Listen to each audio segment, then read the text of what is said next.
right, Sunday Night Fight fans, welcome back to the first of our final four games here on Sunday Night Fights Season 4. It is an awesome best-of-5 matchup between the Kid Wonder, DevM, and the giant of the game, Aimstrong. They have just turned this best-of-5 series into a best-of-3 series by tying it all up, one game each on Bois de Châtelet. Two amazing wins for the Wehrmacht, back-to-back Wehrmacht wins. The first one for Aimstrong, the second one for DevM on what the community likes to say is an American-favored map. Not so in these first two games of this best-of-5 series. We saw two 15 to 16-minute games, very fast knockout punches, hardly any upgrades for rifles in either of those two games, but boy, there was a lot of teching going on for the Wehrmacht. We saw Pumas, Stugs, etc. It was a lot of fun watching those two. Now we have switched to a new map, same players, new map, and a new caster. I want to introduce our special guest caster here, who was absent for the first part while Matt Eagleheart, he filled in for us, but our good friend Guderian has returned now to cast with us. Guderian, how are you this fine Sunday evening? This has been a troubling evening indeed, and I'm very sorry that I wasn't here for the first two games, but I am very glad to be here, and thanks for the introduction. Yeah, I hope everything is going okay with you. I'm glad you were able to make it back. It's good, you know, that you were able to make it back, and I hope everything works out just fine. But you know, we'll put our troubles behind us while we watch a great game here coming up now on Semwa. This is a map that was vetoed by both players. Well, during the veto process, they ended up picking this map to be the second and third. I'm sorry, the third and fourth map to be played on in this best-of-5 series. So I know that you were absent. You didn't see the first two games. They were really fast. But you know both of these players, Guderian. You know DevM and you know Aimstrong. You know their playstyle. What are you looking for on Semwa as we go into this game 3? Well, as a player who played Semwa quite a lot, I would actually predict a tie on this map as well. I predict 2 American wins. I would bet on it. Okay, excellent. And you know what? Forgive me. Tell our Sunday Night Fight fans a little bit about yourself. Where are you actually shoutcasting from right now? Oh yeah, how rude of me. Well, as some of you may know, I'm a Russian player who lives in China, and I am currently casting from an internet cafe. Or, I mean, you could call it like a gaming cafe, because it is for gaming, but that's one of the things I love about the country, to be honest. It's just so easy to get a hold of a place to play computer games. And you have been playing Company of Heroes since basically 2006, 2007, right? Because I remember seeing your name on forums way back when this game was still in, like, you know, 1.2, 1.3. Well, 2006, since release, from the very beginning. Well, the very beginning would be beta, which players like Cepha, for instance, played. I haven't played the beta, but yeah, I have been playing since release, so that would be, what, 6-something years now? Damn, it's been a long time. Yeah, and you know what? This season of Sunday Night Fights was built to say goodbye to Company of Heroes, you know, because it is sort of like an old gray lady now, you know. It's been around, it's won all of its medals and its awards, its Metacritic ratings, and we are sort of bringing back all of our favorite players, all of our old veterans, to say goodbye to this game that we've loved so much and welcome a new one, which, as Matt the Eagleheart told us, we're probably going to be seeing the beta in the next 2 to 3 weeks, is what he said. At least that's what they're aiming for, so that's good news. With that being said, if I could get our director and cameraman NTD to show us the game field right now, we'll be looking at Semwa, and I am paused at 5 seconds, and we decided before the broadcast started that you would be following Aimstrong, who will be playing for the Wehrmacht on the east side of the map. Is that correct? That is correct. Then I will be following DevM here in the west with his Americans. Semwa, you know, one of our favorite maps here, of course, and I'm excited to get this game started. So if you are paused at 5 seconds, I am ready as well. Let's get this thing started, okay? Yeah, good to go. Alright, here's the countdown, and I will get this game started in 5, 4, 3, 2, 1, start. And the clock is ticking at 7, 8, 9, 10, 11, 12. Okay, so this time it looks like DevM is actually going to double build his engineers at the beginning, so we're not seeing, you know, the same kind of double rifles that we were seeing in Bois de Châtelet in the first time.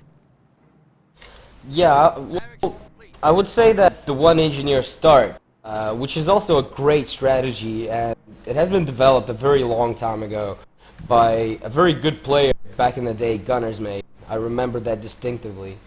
It doesn't really work that well on Semwa. It's sort of a big map, and especially as Americans, you really need to separate, because you gotta be capping everywhere, like all around. North, south, absolutely everywhere. Well, I'm sure that you can remember, as I do, someone who has played Company of Heroes for 6 years, the Semwa pin, back when you could wire things off before wire cutters could be purchased. I mean, I think maybe a lot of our newer players don't remember, or maybe they just never played the game as long enough to remember that wire cutters used to have to be a purchasable item with fuel, I believe, wasn't it? It wasn't munitions, it was fuel that you needed to buy wire cutters for your Pioneer. Oh, was it munitions? Well, it was an upgrade for both factions to gain access to wire cutters. The US had to build the supply yard, and the Wehrmacht had to tack to tier 2. That was the point.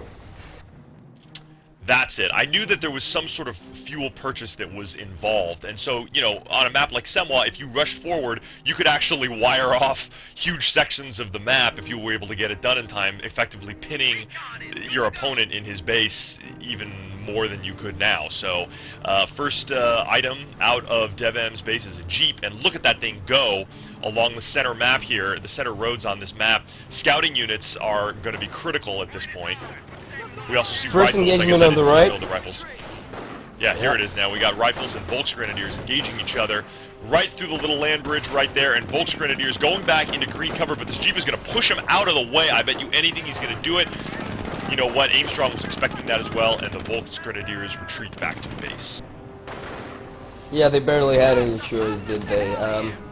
Very nice aggression from DevM early on. Just the thing we were looking for. Just the thing he's famous for. Let's see how it turns out. Yeah, I mean, you know, this engineer squad, or this pioneer squad has got to get out of there. I don't know why Aimstrong was keeping them there so long, probably just to delay. You know, Aimstrong knows the bulk of the American army is right here on the right-hand side, so I guess keeping them busy for a little while, even a couple more seconds, is a useful thing at this point. What do I see? I see another Volk squad keeping the victory point busy there in the center, but now it looks like, for the most part, troops have... Oh, you know what? That and he does lose the pile! Oh my god. Wow, the Pioneer Squad went all the way home and got killed right at the front doorstep. This is some... Now we're talking aggressive DevM play. I think he shook off any of the nerves that he had. He shook off any sort of the dust that maybe he hadn't been playing for a while or whatever. But this Jeep is just rocketing around the field here at top speed. Here it is now being joined by rifles to engage these Volksgrenadiers. Yeah, beautiful US aggression from the very start. This is exactly the position you want to find yourself in if you're playing Americans on this map. The vital thing is he cut off the Wehrmacht from the right plus 16 munitions, and there's just no way this can be emphasized enough, because the Wehrmacht without munitions is dead Wehrmacht, pretty much. Well, you know, Ami was just talking about how, I think it was DevM, or was it Aimstrong, I can't remember who said this, that Wehrmacht can stay in Tier 1 much longer if they have a steady supply of munitions. And you would agree with that?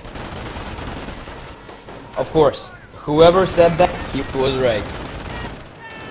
Yes, and so looking at here, we just saw these Volksgrenadiers, though, chewing up rifle squads at long range here in the center, and now it looks like perhaps Aimstrong is interested in going after this Jeep a little bit. I'm sure this Jeep will be able to get away just fine But I'm very pleased so far with the way that Aimstrong is sort of holding on to the center here with this MG42 Volks Grenadier usage. It's a good combination, although where did one of those Volks go? It looks like it went around the backside. I don't know where it disappeared to. Now these rifles are garrisoned. One to the right. I see. Okay, yeah, I see it went down there. Now this church, obviously, a critical building on Semwa. It's one of the strongest buildings in the entire game. You know, it's a central focal point for combat around this map. And when you're garrisoned inside of it, I mean, it's very, very hard to dislodge a unit from inside. Now I see DevM just got his 4th rifle squad, and to be honest, I'm actually kind of surprised because I was ready to bet that he was going to get grenades. I myself always get grenades on Semwa, and I was really sure he was going to do the same thing, because grenades just work very well on this map. Well, there's certainly you have a lot of opportunities to use them on Semwa, and, you know, we've talked on Sunday Night Fights before about, oh, you know what, he just bought grenades. You know, you're reading his mind. He's purchasing grenades right now. They're going to be ready in about 30 seconds, maybe or less. 20 seconds, I'd say. You know, grenades are a shock value upgrade.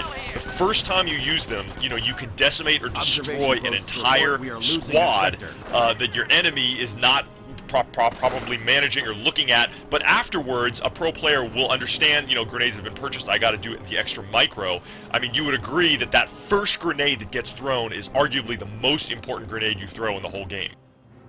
Oh, precisely. And after that, that's why getting grenades is a little bit of a gamble. Because if that first grenade doesn't really turn the tide, you're actually in trouble. Okay, here comes... Oh my gosh, that sniper was in danger of that Jeep, but then right to the tailpipe, a Faust destroys it in a fiery explosion, and rifles now have to retreat under withering fire from German forces. Well played by Aimstrong. What? That sniper was just running, he's just now running around uncloaked, and it's going to be a beast as it takes away men off these understrength rifle squad. One of them is about to go down. Oh, yeah. Dev's got to get him out of there. Yeah, I was 100% sure that Aimstrong was gonna go for Volks MG sniper. He used to always do a Volks sniper and MG last, but he changed it around a bit because it's a much safer build when you get the sniper last. They're taking one of our points. Well, yeah, unless, you know, if you're gonna do Volks sniper, you have that freedom to move around uncloaked at the very beginning. You think it's actually safer to go Volks MG? Yeah.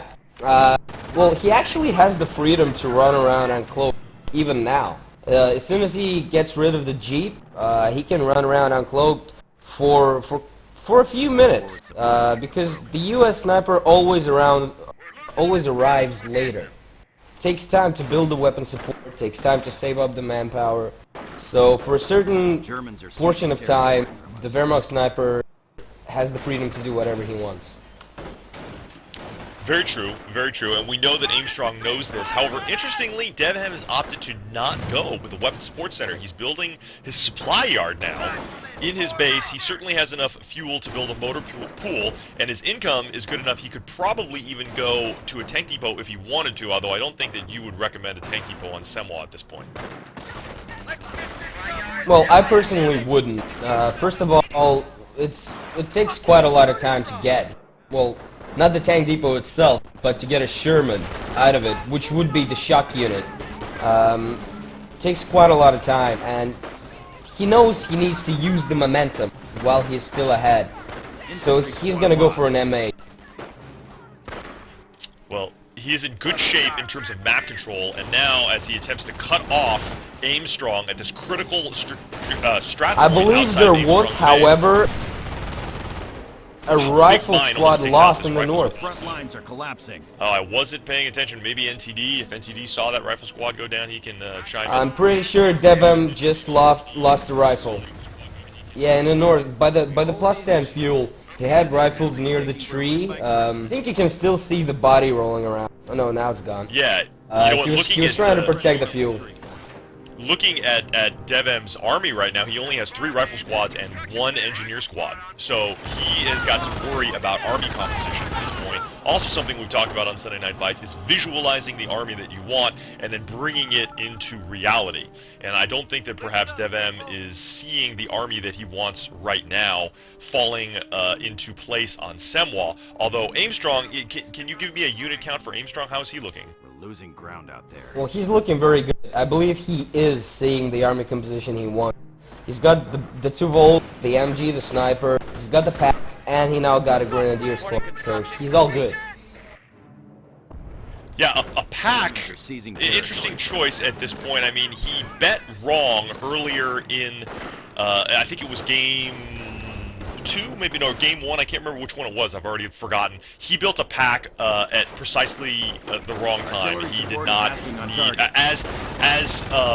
was it DevM that was building, it must have been game 1, as DevM was building snipers, Aimstrong was building a pack, so it just wasn't the right choice at that moment, but he just wants to be sure that he's protected against that M8 that probably will be coming shortly in this game. Oh yeah, since the M8 on Semwa is just, it can be the most deadliest unit like ever, just because of the size of the map and all of the roads and everything. You know, if there's not enough mines and just not enough AT on the field, it can roam around freely, like harassing, preventing cutoff, just absolutely obliterating everything. Supply lines are broken. Well, here's the bad news. We won't be seeing an M8 anytime soon because a tank depot is now going up in DevM's base.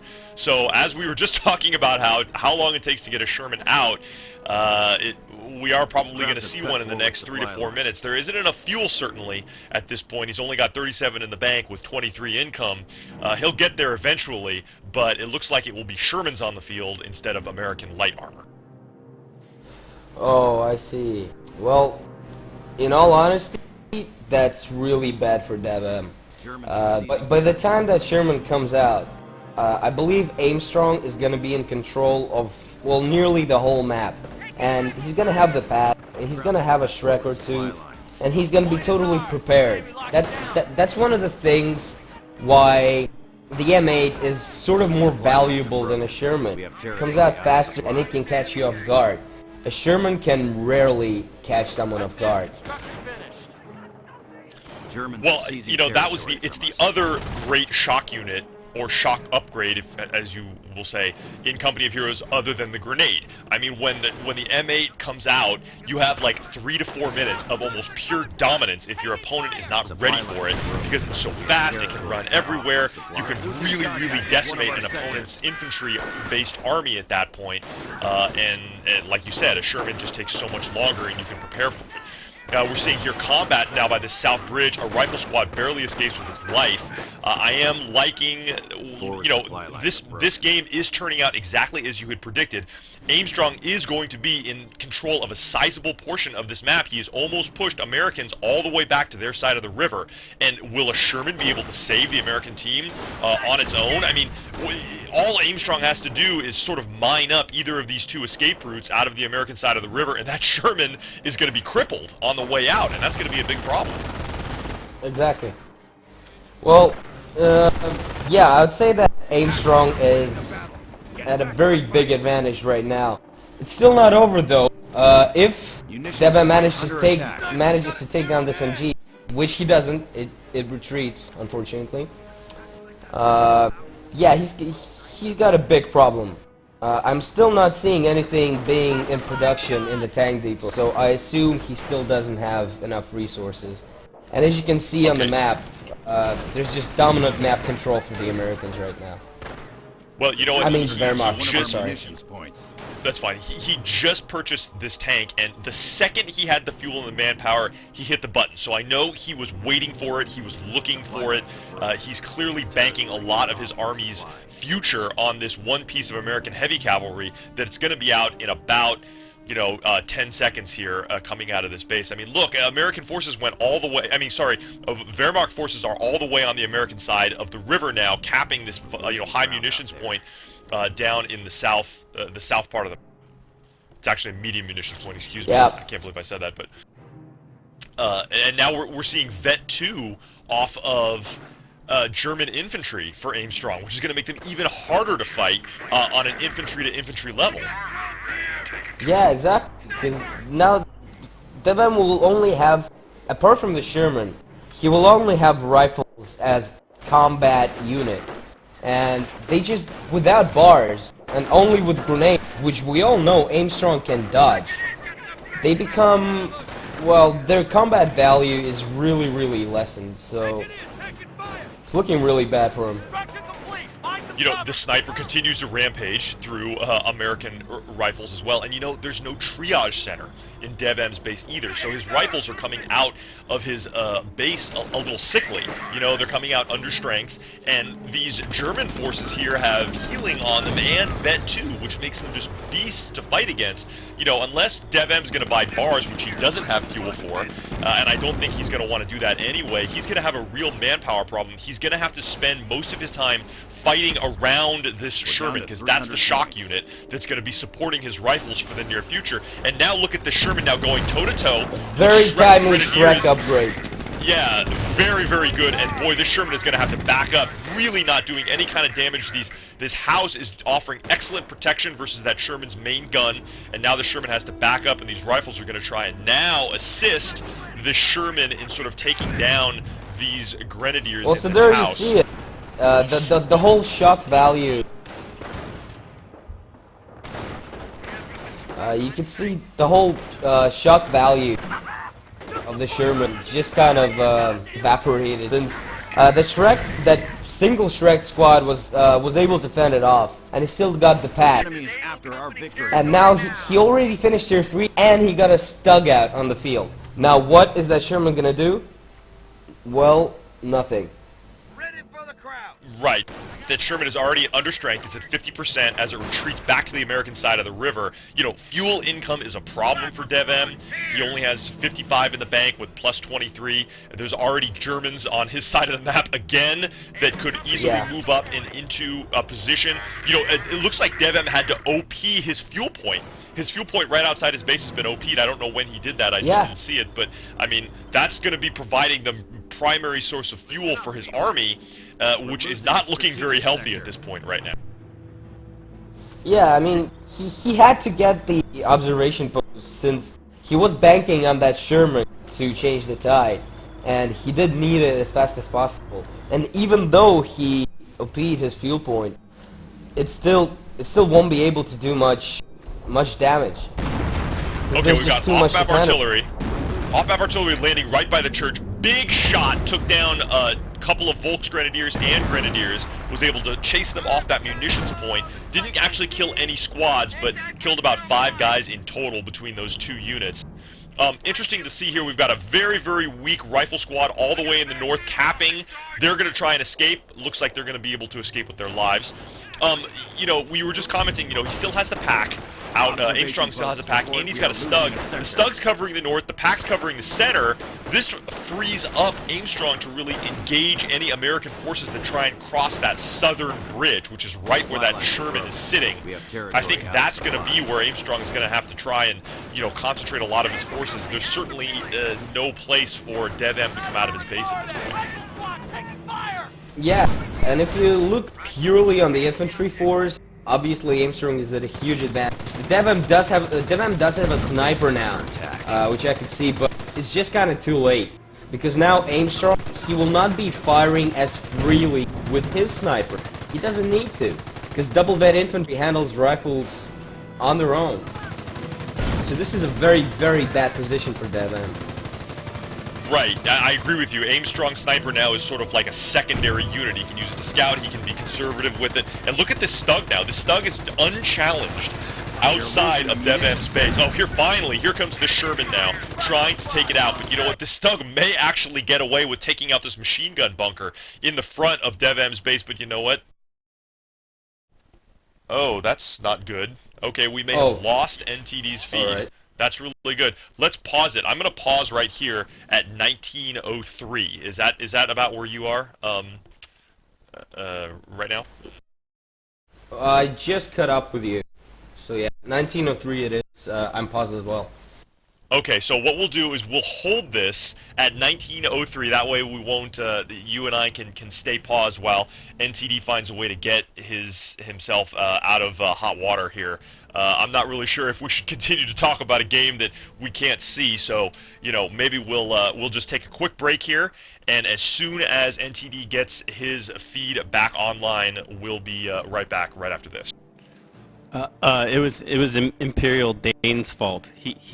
He cursed the show, and the stream went dead right at that moment. Oh, Well, I that think it was bad man. It wasn't so much a stream, right? It was that no, the stream is fine. I think that NTD's game actually crashed.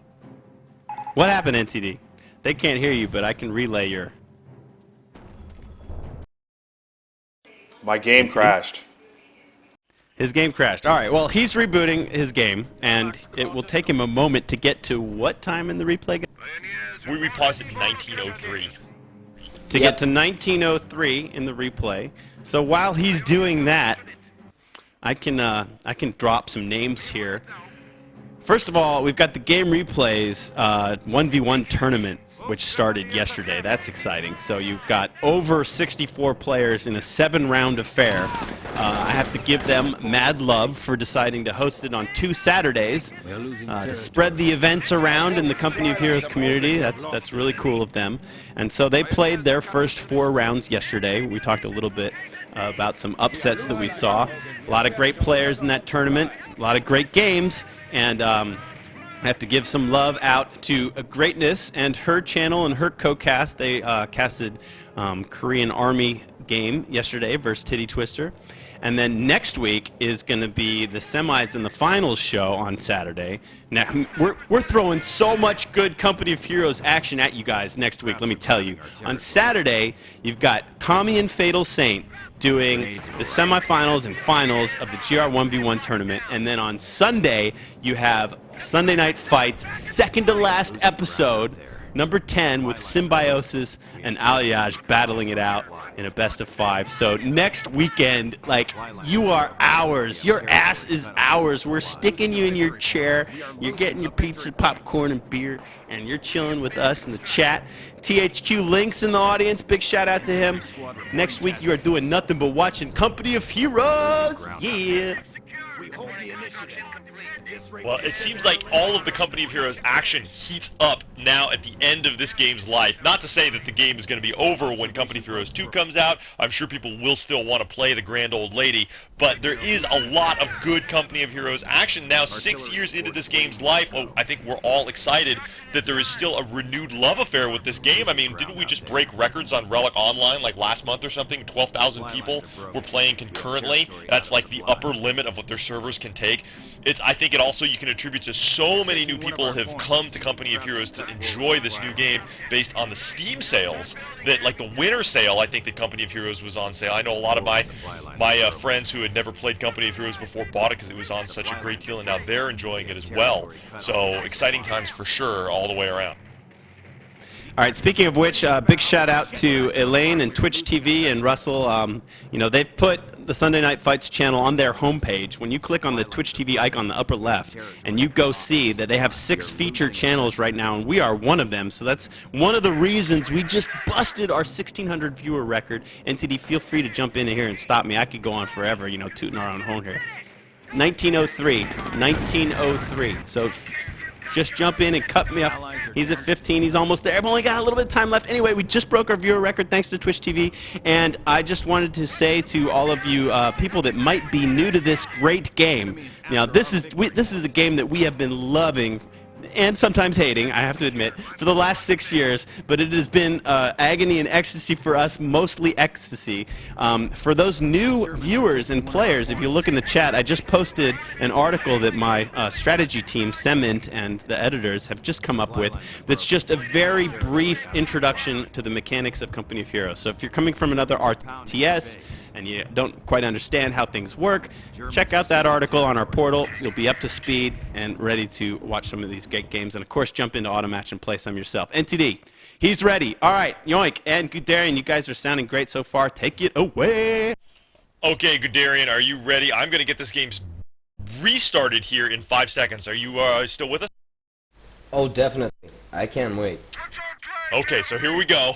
We will now resume this great two-parter game. It's like, you know, a cliffhanger where it was. I will get this clock started here in just about 5 seconds. 4, 3, 2, 1, start. And the clock is running at 19:06, 7, 8, 9, 10, 11. Okay, so when we last left our two players, there was a siege going on outside of DevM's base, where now two Stugs are duking it out with a bunch of barred riflemen. Bars were just purchased, which is something that we were talking about a couple of minutes ago, how he's going to need bars to fight these Vet 2 Grenadiers that are running around the field. But this MG bunker that was outside of DevM's base Oh, is the going down sniper here. got Oh, the revealed. sniper's been revealed! But there's really nothing that these Stugs can do about it as they continue to plink away just outside of DevM's base. Now, I mean, look, now the barracks is under fire, and a pack has come up as well to engage all of these structures inside of DevM's base. I mean, there's so much firepower sitting outside the north side of his base. Down goes that MG bunker, and look, where are these Stugs going? They're going to push into American territory now. Well, this could end with annihilation, I think. Yeah, it's looking like very, very grim for DevM at this point. I would agree. You know, he has a Sherman that's crossed the land bridge in the south that's chasing off some German forces back to their base, but somehow something tells me, I really don't know what tells me this, that perhaps that Sherman would be better utilized engaging the German armor that is now destroying the American base. I'm really not sure what he expects to do right now. There's an M18 that's coming out of that tank depot, but it's still a good 20 seconds away.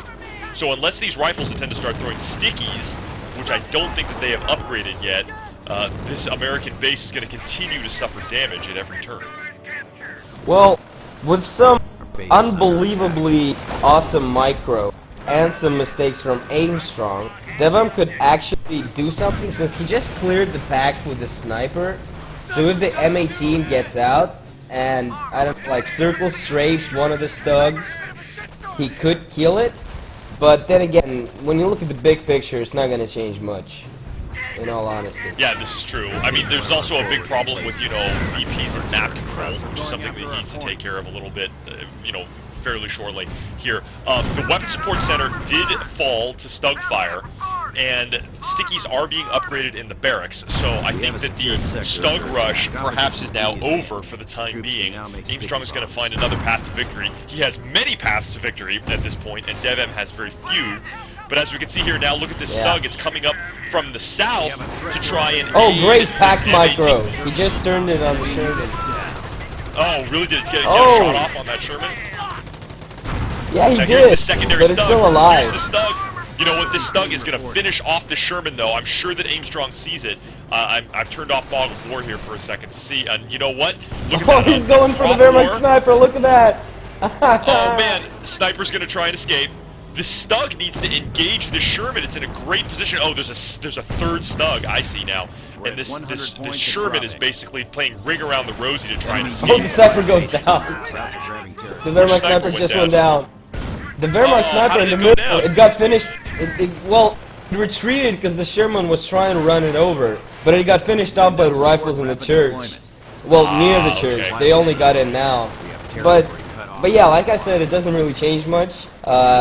All the DevM is doing right now is sort of out of, well, not desperation, but just sort of a little, you know, I'm gonna fight you next game. Just kind of a sign, you know.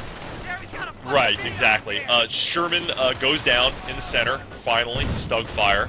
And Rangers have just been purchased. They're going to try and soft counter this Stug that continues to float right outside of DevM's base.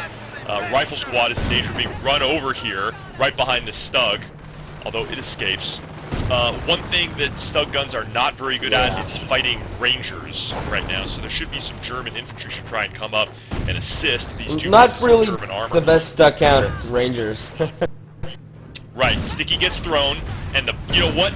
The most expensive remanning of a pack ever. Wow, look at that! That Stug goes down to a long-range bazooka shot. Yeah, and you know what? The Rangers stole this pack. Probably one of the most expensive steals ever, because Rangers are so expensive to reinforce. But look at this long-range bazooka fire just taking down this Stug to 50% or less health. Allies are down to 50 Okay, now the path to victory is now victory points for Aimstrong. He controls all three, and the clock is ticking. This victory total is going to be done here in about 20 seconds, maybe 30 seconds, as things tick down. So, you know, DevM is in desperate mode now. He needs to sprint to any victory point he can get to and cap it in order to even stay in this game.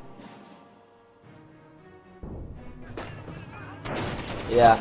Oh, Verma's Aimstrong just got a new and a counter snap goes off. That's just brilliant.